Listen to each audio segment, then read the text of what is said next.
समुद्र किनाऱ्यावर वाहन नेण्याचा हट्ट पर्यटकांच्या चांगलाच अंगाशी येत असल्याच्या घटना कोकण किनारपट्टीवर वारंवार घडत आहे.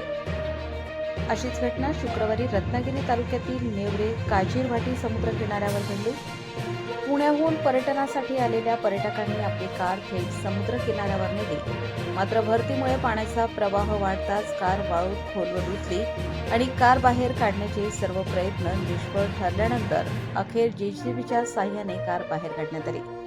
ही संपूर्ण प्रक्रिया पूर्ण करण्यासाठी तब्बल 3.5 ते 4 तासांचा कालावधी लागला.